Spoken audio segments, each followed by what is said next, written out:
manufacturing might in our past is facilities all over Cleveland that have represented walk-to-work communities in times past that are now in disrepair. We have families living side by side with some of these abandoned sites, and one of the primary purposes of this fund, which was started with the vision and leadership of the Bibb administration and Cleveland City Council, is to do something about it. As we know, and I'll add, driving here, I crossed Coit Road. There at one time was a Fisher body plant there, which is where my dad worked for 30 years, put us all through school working out of that plant, so it has a special place in my heart. But as we know, starting in the late 1950s and thereafter, Cleveland was hard hit by a changing global economy. This wasn't the fault of any person or policy. Like many other cities in the Great Lakes or the northern region, this was a seismic economic shift that disrupted and moved jobs and opportunities out of our community. The result over time was devastating, with the loss of tens of thousands of good-paying jobs. We had significant population decline, growing poverty, and deep disinvestment in our communities. And yet, even in the face of that history, we have reason to be optimistic. Cleveland still has what many other communities do not. We have 4,000 to 5,000 acres of vacant land that is available to be reclaimed, developed, and made useful once again. We have an abundance of natural resources, the infrastructure, and above all, a large, ready, willing, deep, diverse workforce. So there's tremendous potential, but that potential has to be unlocked. We need to realize these aren't just remnants of Cleveland's industrial past.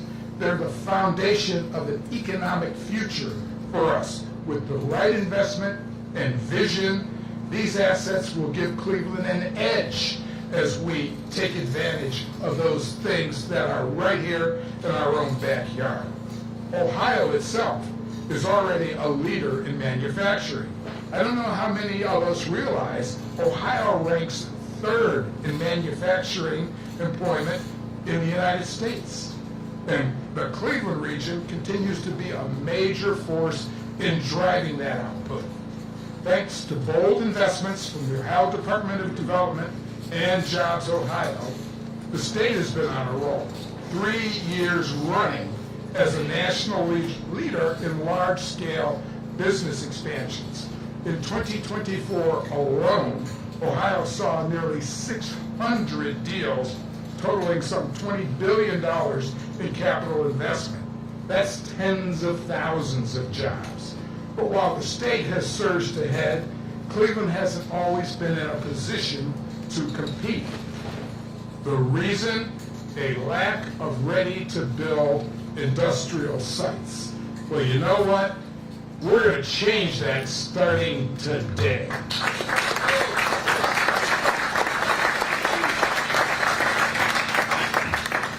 And it is changing that is a part of the visionary leadership of Mayor Justin Bibb and the Cleveland City Council, who in August of 2023 created the Site Readiness for Good Jobs Fund with a $50 million investment in seed funding from the city's ARPA funds. If I'm not mistaken, it was the last $50 million of the city's ARPA funds, so obviously it had to be strategically and well invested. Well, we're here to make that the case. The Site Readiness Fund, led by Brad Whitehead, is a nationally unique nonprofit that aims to breathe new life into over 1,000 acres of neglected real estate, catalyzing the creation. Our objective is 25,000 good-paying jobs, mostly within walking distance to Cleveland's neighborhoods.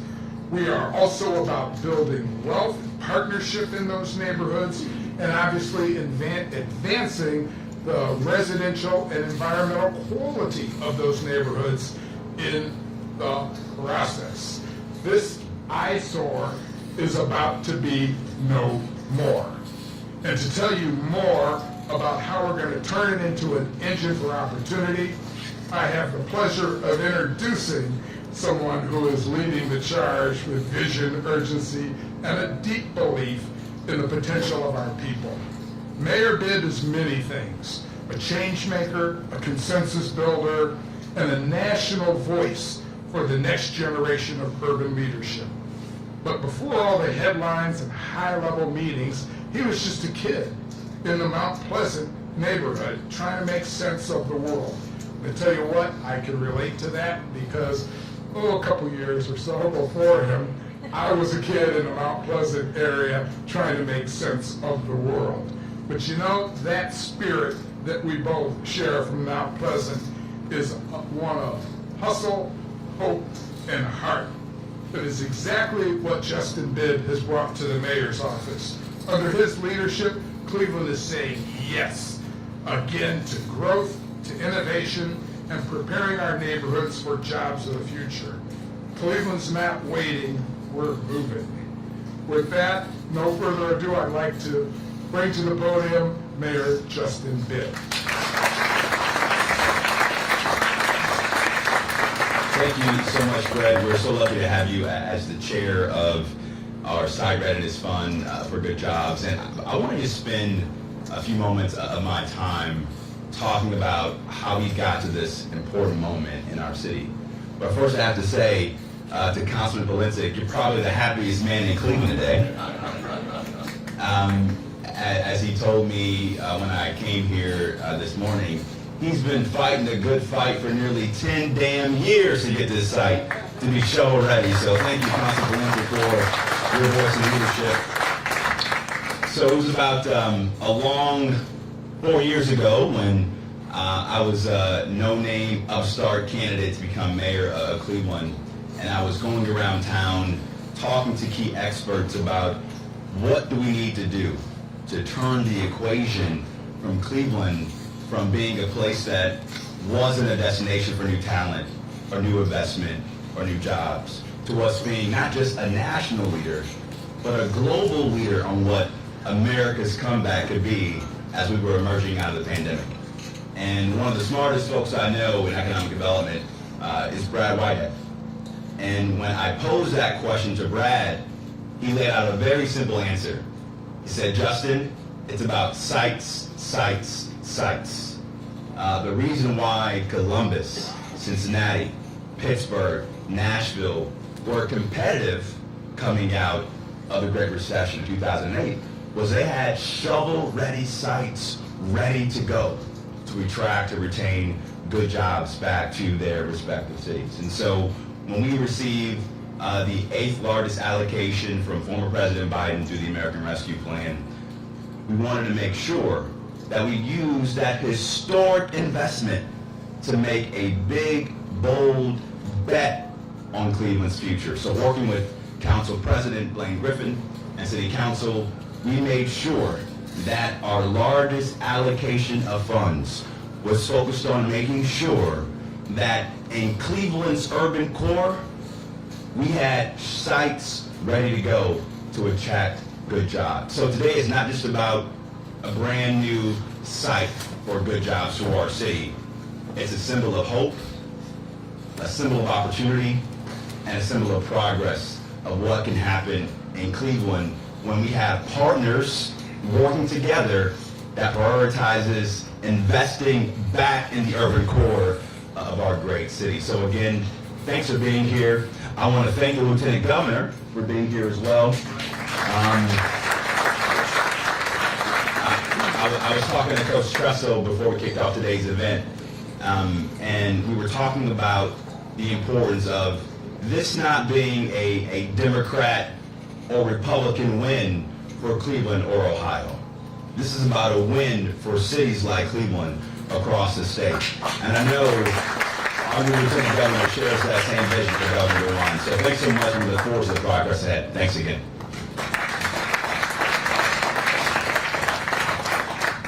Thank you, Mayor. And indeed, we are incredibly fortunate to be joined today by Lieutenant Governor Jim Tressel. As we all know, he has been witness to and a big proponent for believing in and bringing out the potential in people. That has been his modus operandi on the public front in connection with sports, in connection with civic leadership, in connection with academic leadership, in ways that we have all benefited. And now, as Lieutenant Governor, he is here to partner with us, with our community. And we are thrilled to have him. He's a driving force in shaping Ohio's workforce strategy, ensuring that talent development is front and center in the state's economic agenda, and he knows that creating jobs will mean nothing if we don't have people who are ready to fill them. If you listen to the folks who are involved in economic development in our region, they tell us over and over, population and a well-trained workforce are critical, just as critical as any level of investment by the public and private sector. So Coach Tressel, I still call him Coach, is a part of making that happen. He brings vision and an unwavering commitment to making Ohio as competitive and a part of the new economy as we are destined to be. Please join me in welcoming a true leader, Lieutenant Governor Jim Tressel.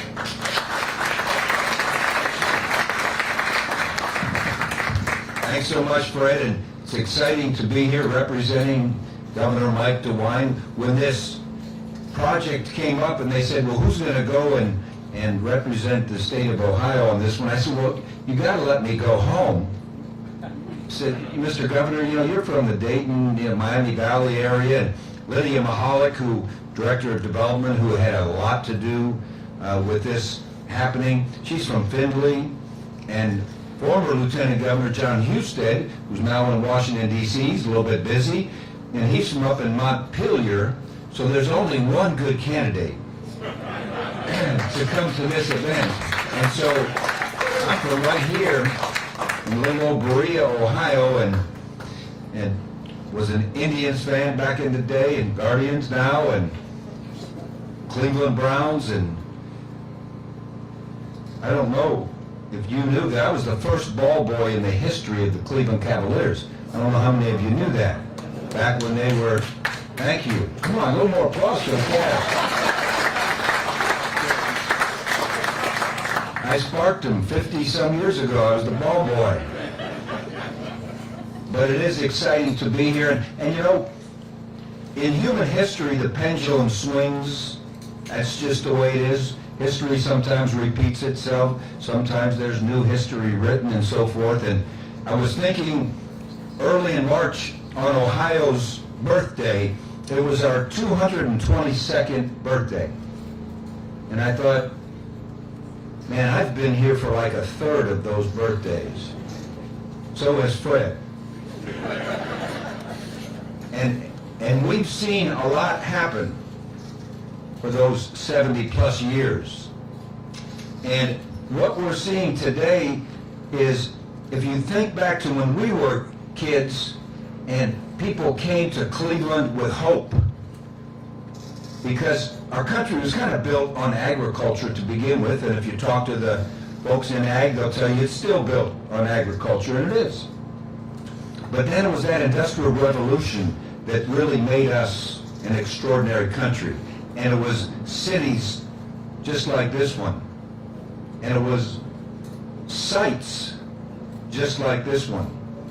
And as Fred mentioned, what was key was we were ready to build what was needed, and we really felt that as we began that was our hope going forward. And we brought with us that tremendous work ethic to get that done. And so now the pendulum has kind of swung.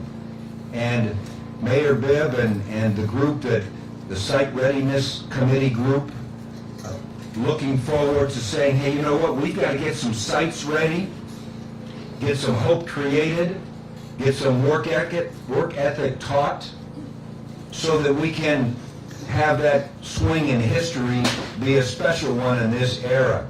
And that's why what Governor DeWine and Lieutenant Governor John Husted and Lydia Mahalik, as they and the General Assembly put together that brownfield remediation plan, so that they knew we could go to our cities and get those areas that were convenient to Center City, convenient to quality of life, and remediate them and get them ready for the next opportunities. And I think we've had somewhere in the neighborhood of 636 sites, brownfield sites, remediated. I think 82 are right here in Cuyahoga County. The state invested somewhere in the neighborhood of $7.5 million just for this site, so that we can be ready to give hope to that next generation of workforce, make sure that we're getting ready with Team NEO and Tri-C and Cleveland State and all of our K through 12 and our career and tech schools to create that work ethic that it's going to need for this site to succeed. And that's what's exciting. And so we're so honored to be a part of this. This is a long time coming, but we got to make sure that this is a home run and that this becomes a bustling site that brings that hope, that drives that workforce, that demonstrates that work ethic, and shows them what Cleveland has always been about. Thanks so much. God bless.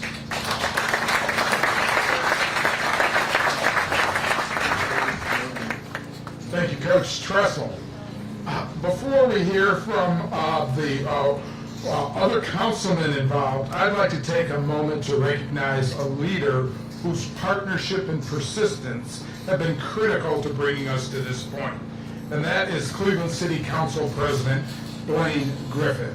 Council President Griffin has spent his entire career working to uplift Cleveland and our neighborhoods. He first worked as a community organizer, then as a public servant, and now as the elected leader of our legislative body, the Cleveland City Council. He represents Ward 6, which includes some of the most historic and diverse neighborhoods. But as council president, he works on behalf of every Cleveland neighborhood. Known for his integrity, compassion, and deep belief in inclusive growth, President Griffin has been a champion for public safety, economic opportunity, racial equality, and importantly, strategic investments that serve the long-term interests of Clevelanders. That's not a simple equation, but it is one that requires vision and persistence, and he brings both. It was under his leadership and collaboration with Mayor Bibb and the rest of the council that the Site Readiness Fund was unanimously approved and has become one of the most significant economic development initiatives for Cleveland in years. He understands that Cleveland can't afford to sit idly by while other cities win the jobs of tomorrow. In collaboration with the mayor's office, with our colleagues and supporters at the state of Ohio, he is taking leadership action. We are so pleased that he is excited and supportive of this project. Please join me in welcoming a public servant, a trusted partner, and a tireless advocate for our city, Council President Blaine Griffin.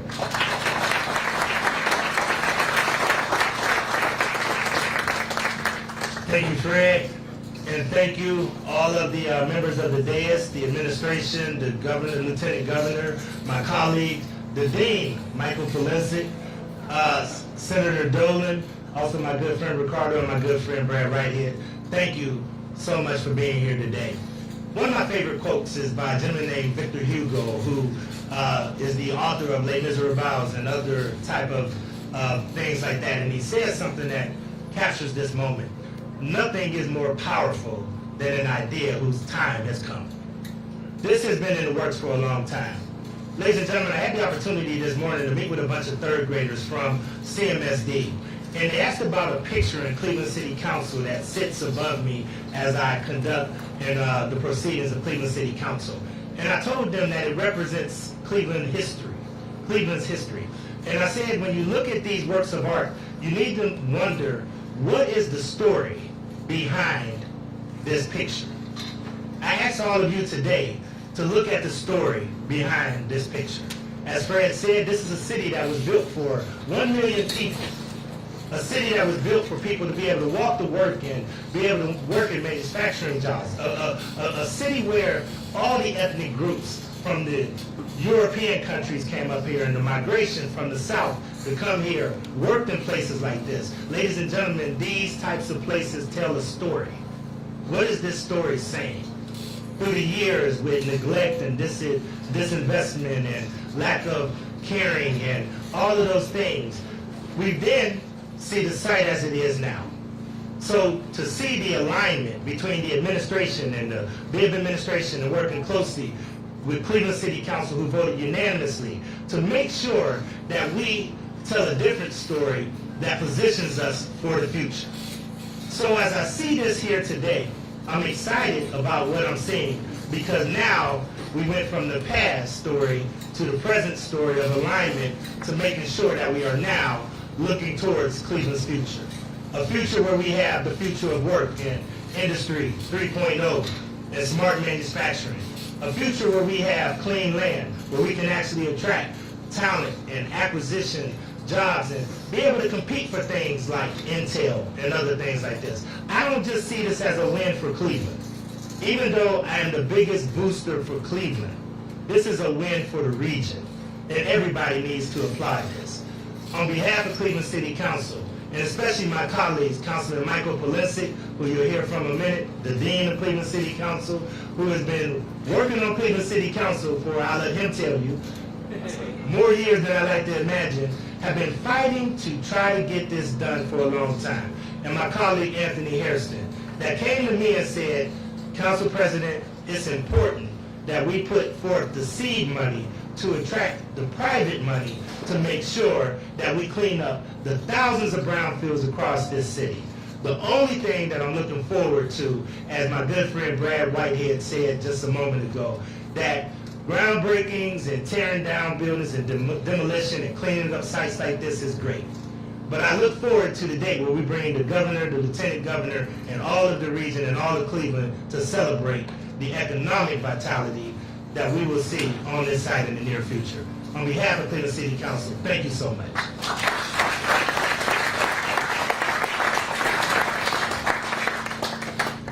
Thank you, Council President.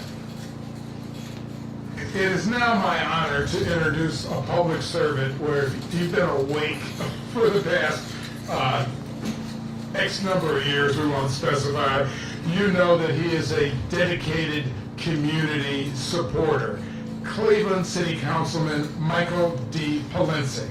Councilman Polensik is the longest serving member in the history of City Council.